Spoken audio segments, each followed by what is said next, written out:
Divrei Torah Shebilu Nishmat Merichai Ben Zulai. The Pasuk in Yirmiyah says, has a nation ever exchanged its gods, which are not gods, but my people have exchanged their glory for worthlessness. He says, what does this mean? That the Jews changed their gods for worthless. He says, Mashal, the Arab who lived with his family in the tent, in the hills, far away from the yeshuv, from the civilization. So he used to be a shepherd, grow vegetables, and have the sheep, and he would make, tchotchkes and makeshift tools. Very, very old school way of living. So one time he was riding his donkey, and he found a cave. Inside the cave, he finds a big chest, a big box. He opens this box, he sees gold, gems, huge treasure. But he's a simple farmer. He doesn't understand what these things are. And he took them, and he brought them home. He said to his wife, look, God has gave me a wonderful treasure. And look what for sure it's probably from my ancestors, and God gave it to me now. So his wife said, what are we going to do with this? He says, well, what do you mean? He took out this big goblet, gold goblet, encrusted with diamonds. He says, this we're going to use to hold the chicken feed. And we're going to go and feed the chickens with this. It's very good, easy for to spread the seeds. And he says, you see this beautiful jewelry box, right? A very nice ornate jewelry box. Is this we're going to put the hay for the goats. They're going to eat out of this. And like this, he took all those wonderful possessions, and he thinks that they're meant to be tools for this, use around his farm. So now he says, I'm so happy God gave me such beautiful items. He says the scepter, there was like a king's scepter. He says this is to use for the scarecrow. It's a good stick to hold the scarecrow, to scare away all the birds. And one day he's using all these tools for the farm, and a sultan was traveling by, and his scout sees through his telescope that there's something shining in the middle of the hills, very, very shiny. He said, whoa, that's not normal. Let's go check it out. And he tells the sultan, I found this gold scepter. I found this beautiful gold cup and these huge treasures. This is worth millions upon millions of dollars. So they go and they said, go talk to this guy. Who's this farmer?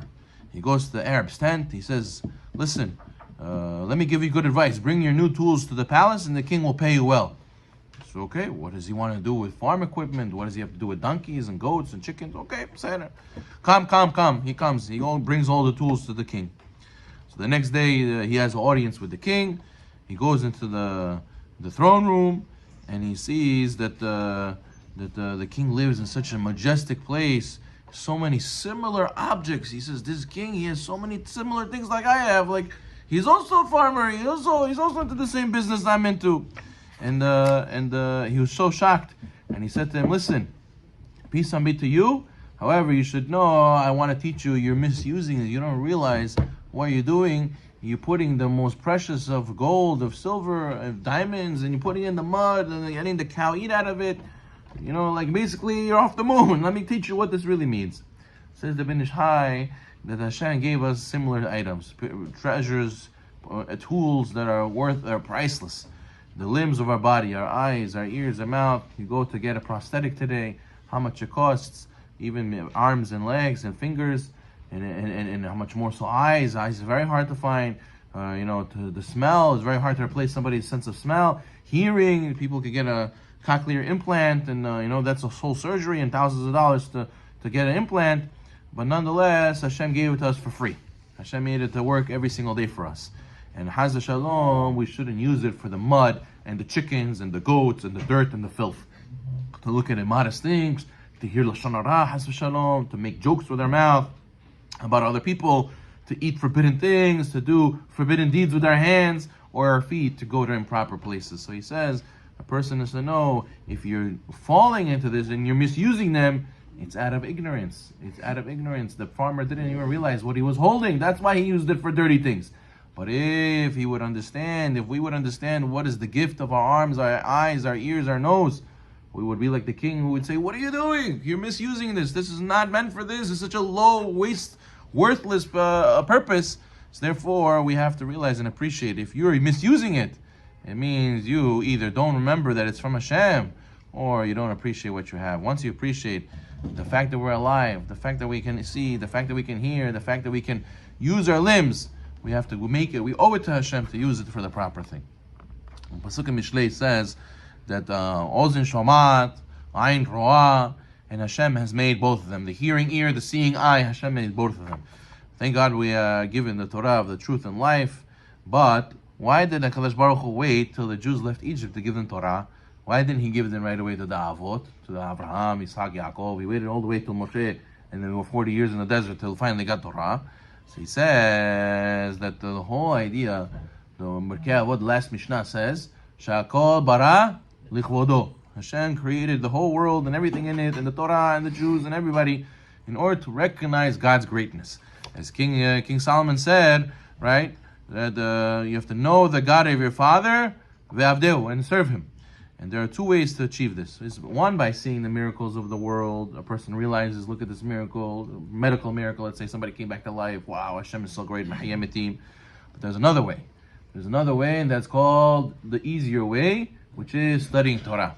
There's the hard way, and there's the easy way. Hard way is you go through hard knocks in life, and then you're stuck in a pit, and Hashem saves you. So then you can go and relate over from your experience the greatness of God. But there's people who don't have to go through all that suffering and have to be stuck in a place to get a salvation. They just study Torah, and automatically have emunah, automatically they know to do the right thing, automatically they know how great Hashem is. So the deeper a scholar goes to the Torah, the more the divine wisdom he gets, the more emunah he gets. Thus the hearing ear and the seeing eye, Hashem made both of them. Which is, he says that the ear, right, represents what? Represents hearing miracles, right? Hearing from other people their experience, right? So let's say the Gemara says that why did Hashem create thunder and lightning? Is to go and to make the crookedness of the heart go away, right? A person hears thunder, boom, he goes, whoa, yo, you hear that? Look how great Hashem is, wow, wow, wow. We get scared a little bit, like we are not in control of our life, and in 1 second Hashem could take it away. You see the greatness of Hashem.